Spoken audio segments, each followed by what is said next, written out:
ഇപ്പോൾ വരുന്നൊരു പ്രധാനപ്പെട്ട വാർത്തയിലേക്ക്. കണ്ണൂരിൽ 2 പേർക്ക് എംപോക്സ് സ്ഥിരീകരിച്ചു. പരിയാരം മെഡിക്കൽ കോളേജിൽ ചികിത്സയിലുള്ള 2 പേർക്കാണ് എംപോക്സ് സ്ഥിരീകരിച്ചത്. യുഎഇയിൽ നിന്നെത്തിയ വയനാട് സ്വദേശിക്കും കണ്ണൂർ സ്വദേശിക്കുമാണ് വൈറസ് ബാധ സ്ഥിരീകരിച്ചത്. സജോ ദേവസ് ചേരുന്നു വിശദാംശങ്ങളുമായി. സജോ, ഇവരുടെ ആരോഗ്യനില എങ്ങനെയുണ്ട്? ആശങ്കപ്പെടേണ്ട സാഹചര്യമുണ്ടോ? ആരോഗ്യനില തൃപ്തികരമാണ് എന്നാണ് ആശുപത്രി അധികൃതർ അറിയിക്കുന്നത്. 5 ദിവസം മുൻപാണ് ഒരാൾ പരിയാരം മെഡിക്കൽ കോളേജ് ആശുപത്രിയിൽ ചികിത്സ തേടിയത്. ആരോഗ്യ പ്രശ്നങ്ങളെ തുടർന്ന് ലക്ഷണങ്ങളോടുകൂടി ചികിത്സ തേടുകയായിരുന്നു. പിന്നാലെയാണ് സ്രവ പരിശോധന അടക്കം നടത്തുകയും വൈറസ് ബാധ സ്ഥിരീകരിക്കുകയും ചെയ്തത്. യുഎഇയിൽ നിന്ന് എത്തിയ ആളുകളാണ്. ഒരാൾ വയനാട് സ്വദേശിയും മറ്റൊരാൾ കണ്ണൂർ സ്വദേശിയുമാണ്. ഇരുവർക്കും എംപോക്സ് സ്ഥിരീകരിച്ചിട്ടുണ്ട്. ആരോഗ്യനില തൃപ്തികരമാണ്.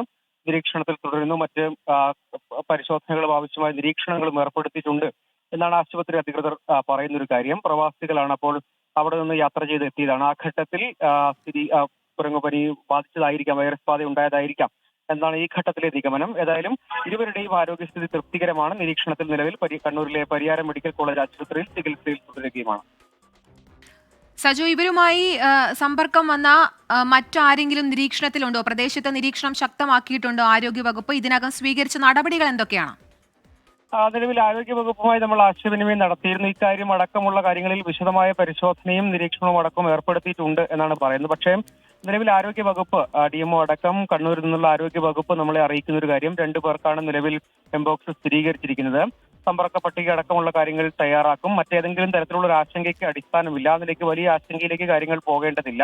വിദേശത്തു നിന്ന് എത്തിയതാണ്. ആ ഘട്ടത്തിലാണ് ലക്ഷണങ്ങൾ കാണിക്കുകയും പിന്നീട് ആശുപത്രിയിൽ ചികിത്സ തേടുകയും ലക്ഷണങ്ങളുടെ അടിസ്ഥാനത്തിൽ സംശയം തോന്നുകയും സ്രവ പരിശോധന അടക്കം നടത്തുകയും പിന്നീട് വൈറസ് ബാധ സ്ഥിരീകരിക്കുകയുമായിരുന്നു. ഇക്കാര്യത്തിലടക്കം ആവശ്യമായ മുൻകരുതൽ ഇപ്പോൾ സ്വീകരിച്ചിട്ടുണ്ട്. ഇക്കാര്യത്തിൽ മറ്റെന്തെങ്കിലും ഒരു ആശങ്കയ്ക്ക് അടിസ്ഥാനമില്ല എന്നാണ് ആരോഗ്യവകുപ്പ് നിലവിൽ അറിയിക്കുന്നത്. ശരി, കണ്ണൂരിലാണ് 2 പേർക്ക് എംപോക്സ് സ്ഥിരീകരിച്ചിരിക്കുന്നത്. ആശങ്കപ്പെടേണ്ട സാഹചര്യമില്ല. ഇതിനകം എല്ലാ മുൻകരുതൽ നടപടികളും സ്വീകരിച്ചിട്ടുണ്ട്. സജോ ദേവസ്യാണ് വിവരങ്ങൾ നൽകിയത്.